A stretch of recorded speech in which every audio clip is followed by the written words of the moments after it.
The African Development Bank Group has adopted a new climate change and green growth strategic framework. It seeks to mobilize $25 billion of climate finance between 2020 and 2025. This came out at the last day of the Climate Change Symposium in Pretoria. For more on this, I'm joined by our SABC News reporter, Khayelihle Khumalo. Thanks very much, Kaya, for joining us. So what's transpired at the Climate Change Symposium so far, especially as it pertains to the African Development Bank and its plans? Well, that's right, Nombu. So it's been very insightful 3 days here in Pretoria, just in terms of climate change in South Africa, in terms of the program, especially as you know that South Africa is on the cusp of the just energy transition, but also very unwavering supports from the international partners of South Africa, the likes of United Kingdom, Germany, France, EU, and many others, and the US, where they say that this program should be accelerated. They are still on course in terms of the financing. And of course, what has been just an issue of concern is around the transparency when it comes to the use of the funds. But of course, just a short while ago, Nompo, also you had the African Development Bank Group also just talking about the issue of climate finance in the African continent. Once again, saying that it's quite important to leverage on energy, especially when you look at the issue that you have 600 million Africans without access to electricity, saying that renewable energy really will present so many opportunities, looking at so many potential areas in the African continent. I mean, you have the sun, the solar energy, the green hydrogen, the wind, and many other sources as well that are quite important. But also emphasizing the issue that there'll come a point where the financing institutions will reach a point where they say that, is your program low carbon? Is it resilient in terms of addressing climate change? Emphasizing the issue also of mitigation and adaptation, when we know that these are very contentious issues when it comes to addressing climate change, especially pertaining to funding. Numbers, you know that when it comes to the African continent, the big issue is always around the high cost in terms of the repayments of the loans. But the African continent has been talking about the concessional loans that are very affordable in terms of repaying, but also, for example, during the course of this week, you had the US ambassador here in South Africa, Ruben Brigady, emphasizing that the US is willing to give South Africa about $1 billion. And of course, saying that that won't be affecting South Africa's sovereign debt. So, Khayelihle, we keep on hearing all these different, figures being bandied about, $25 billion, $1 billion. It all sounds like a lot of money, but my understanding is that we need a lot more money than that, close to $1 trillion, for the African continent. I mean, how do we really begin to make progress? Because it needs to be a concerted effort rather than just South Africa alone. It needs to be right across the continent. And when it comes to the private sector, obviously they're going to want a bite of the cherry, but it needs to be fair and balanced such that the African continent can develop. Well, absolutely, Nomba, especially because you have so many players in this venue. You have the international lenders, you have the climate exchange experts, you have the government officials. And one of the speakers really said climate change really knows no boundaries.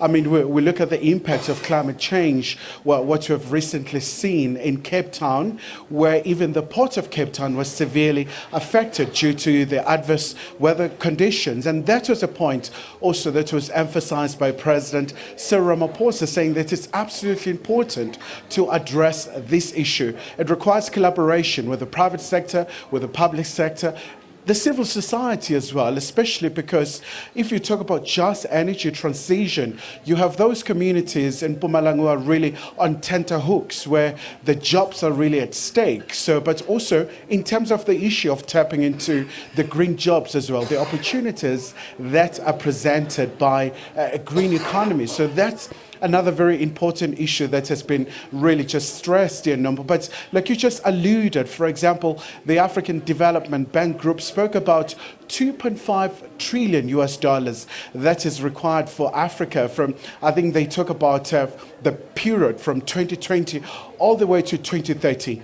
Purely focusing on mitigation and adaptation. For example, we know that when you look at the issue of food security as well, it's absolutely vital. You know, Africa, you still have quite a large land that is arable, but with the impact of climate change, a lot of countries really are battling under pressure. For example, you look at East Africa, we've seen those torrential rains battering so many countries, leading to the flooding, but also we've seen drought in some parts of the Horn of Africa. So you speak about all these examples. For example, when you talk about the climate resilient economies in Africa, so a country like Mauritius is still doing exceptionally well in terms of really just preparing for itself, but quite a lot of lessons to be learned.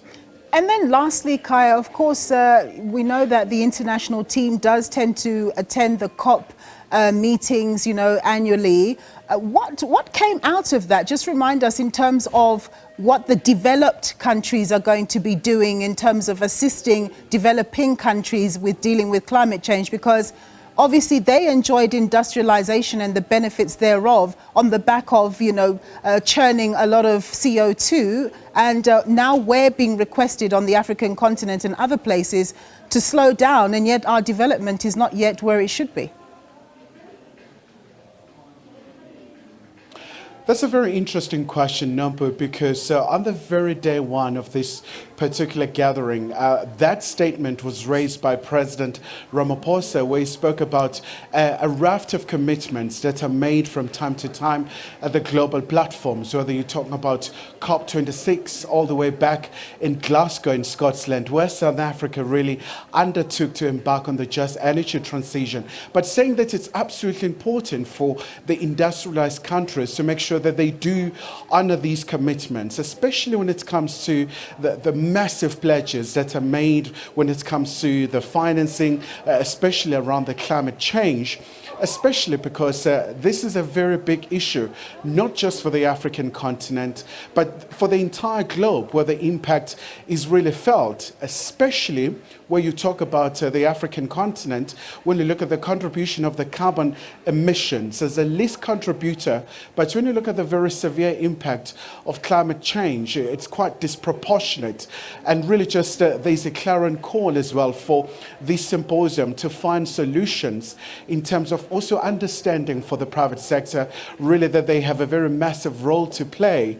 I mean, you look at those very devastating scenes in 2022 in KwaZulu-Natal, where quite a number of sectors of the economy were affected, where even some of the manufacturing hubs and centers were absolutely affected. So this is an issue where also, once again, there's a very clear message that it's just not an environmental problem, it's a human rights issue, but also it is an economic issue, because a lot of people are bearing the brunt of this, especially when you look at in the context of so many horrific events where we've seen also the prolonged droughts, the tropical cyclones, whether you're looking at the recent examples that you have seen in Mozambique, but also many other countries as well. Indeed. Kaya, thank you so much for your contributions on that story there, my colleague Khayelihle Khumalo.